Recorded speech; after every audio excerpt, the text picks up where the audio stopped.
ওই যে বুড়িমার কথা মনে আছে, যে আমার নবীর রাস্তায় কাঁটা বিছিয়ে রাখত? মায়ার নবী ফজরের সময় মসজিদে যাবার সময় কাঁটাগুলিকে হাত দিয়ে সরিয়ে সরিয়ে তারপর মসজিদে যেতেন। ওই বুড়িমা রাতের অন্ধকারে রাস্তার মধ্যে কাঁটাগুলোকে পুঁতে পুঁতে রাখতেন। একদিন সর্বপ্রথম যেদিন নবীজি বুঝতে পারেন নাই, সেদিন ওনার পায়ের তলা থেকে 40টার মতো বিষাক্ত কাঁটা তিনি বের করেছিলেন। আল্লাহু আকবার। এরপরে নবীজি কাঁটাগুলোকে দু হাতে সরিয়ে আমার নবী, রহমতের নবী, সারোয়ারে দুজাহান মসজিদে যেতেন। একদিন আমার নবী দেখলেন রাস্তায় কোনো কাঁটা নাই।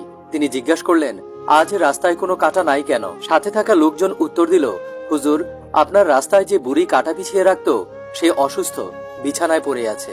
এই সেই বুড়ির বাড়ি, যেখানে হাজিগণ হজ করতে গেলে এই বাড়িটি দেখতে যান। বুড়ির বাড়ি থেকে সামান্য পরিমাণ দূরে অবস্থিত এই সেই মসজিদ, যে মসজিদে নবীজি রাসূলুল্লাহ সাল্লাল্লাহু আলাইহি ওয়াসাল্লাম নামাজ পড়তেন। সুবহানাল্লাহ।